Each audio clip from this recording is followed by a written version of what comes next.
Mrs. Roswall, thank you very much for taking the time to talk to M1. Thank you for having me. The biggest news for our region is, of course, the decision taken by the European Council last week to open accession talks with Bosnia and Herzegovina. We know that the decision was somewhat conditioned. So what lays ahead for Bosnia and Herzegovina, in your opinion? So this was a very important decision, and I would start like the December 2022 when we made the decision on the candidate country, which is in one way also the start. But now the decision on negotiation has been done. So that was important decision, and Sweden has, for us it's important. We are a country that are very in favor of enlargement.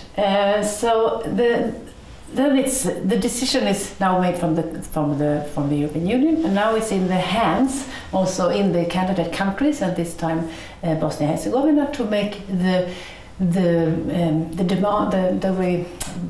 different progress in reforms that they need to do.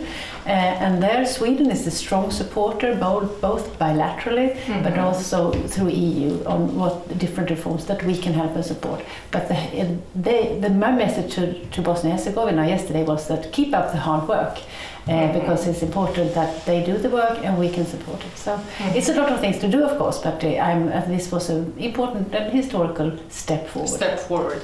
There has also been a significant acceleration in the enlargement process in general with Ukraine and Moldova, and now Bosnia and Herzegovina. Still, we're talking about countries that are either in war or threatened by the war, or in Bosnia and Herzegovina there's a post-conflict society which is still deeply divided.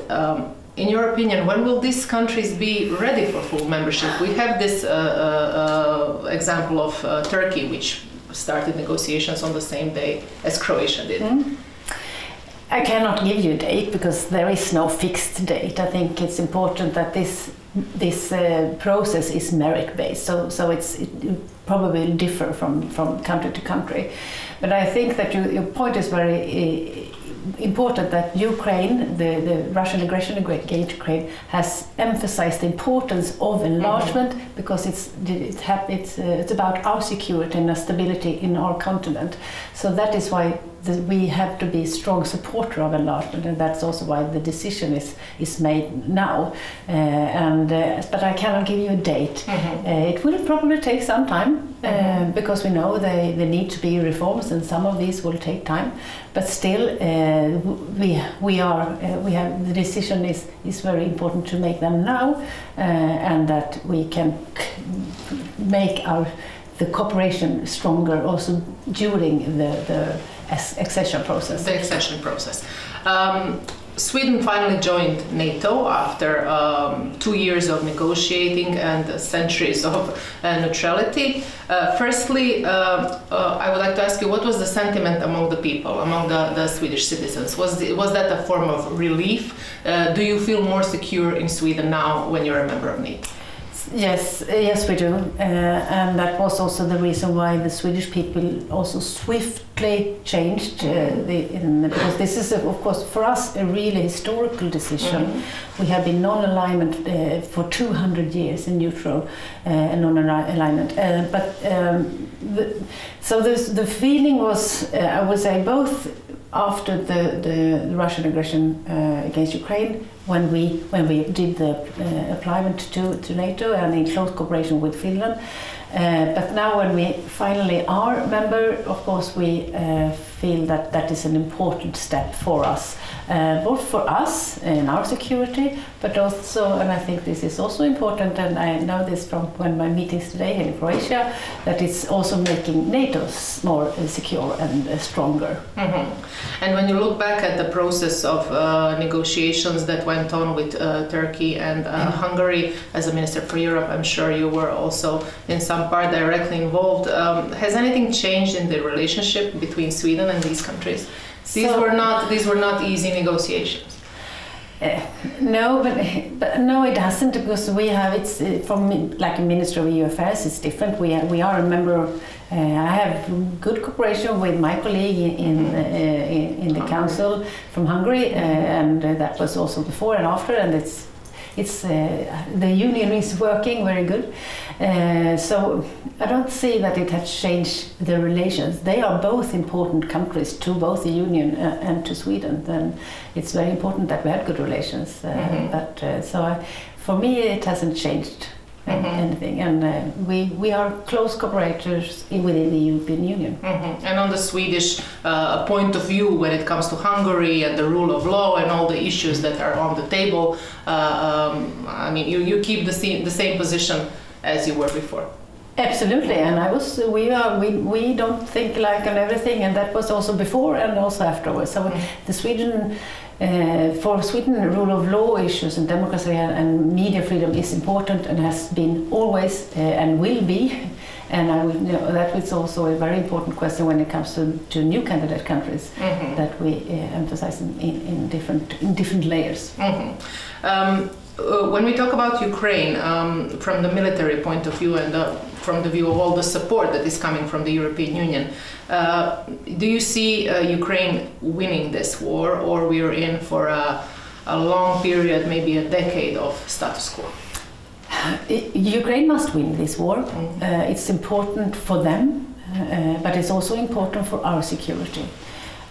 So that is why we also say that they are fighting not only for their security, but also for us. But how long that would take, I don't know.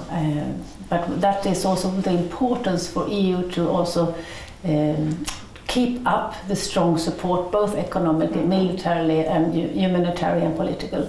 And that is also when we talk about enlargement and the process on their candidate status and negotiation, how it's important that we all EU members support them in their accession process. Do you feel that the solidarity towards Ukraine is still as strong as when the war started? In Sweden it's very strong, and it will be so, I'm sure of it, because we feel close to Ukraine, and we are very close to Ukraine. And within the European Union, the unity during the Swedish presidency, it was one of our priorities to keep the unity, which we also succeeded in. And I think that I see also that the European Union have a consensus on keeping up the support to Ukraine and making decisions on new sanctions on Russia and so forth. So the unity is compact, I would say, and of course we need to talk about it also, so we can keep up the support, because they are lacking in both money, and we did this important decision in February to have this long-term economic support, but also we need to produce more ammunition so we can help Ukraine. Besides the fact that we have this huge devastating conflict on the European continent, where else do you see the biggest global challenges for the European Union in the next decade? I think we have like a slogan in Sweden. Our goal is to make Europe safer, greener and freer. And that is what I say, that Ukraine, supporting Ukraine and rebuilding Ukraine when that time comes is the most important and a huge challenge for EU. And then we also have a problem with migration and organized crime. All these questions we will need to tackle also in the years to come. Greener, the green transition, the climate change, this is also big issues, challenges that we need to tackle. And that's also why Sweden emphasizes so much during the Swedish presidency of putting competitiveness high on the agenda. And that's also involved in making Europe freer, that the single market. And so somewhere there, I think the challenges are also, they are here now, but they will be also in the future. In the future. When we talk about the green transition, this is something definitely that we can all learn from the Nordic countries about what to do. But also you mentioned migration, which has been a tremendous challenge also in Sweden. It has. Yeah. How do you see the prospect of that in the next decade? Do we need to change our politics? We have. Well, I would say that yes, we have, and we still tackle a lot of when it comes to integration in Sweden. So this is high on my government's agenda. So we make decisions differently in this area. But I would say that the decision on migration pact that will be hopefully finalized this next 2 weeks or something.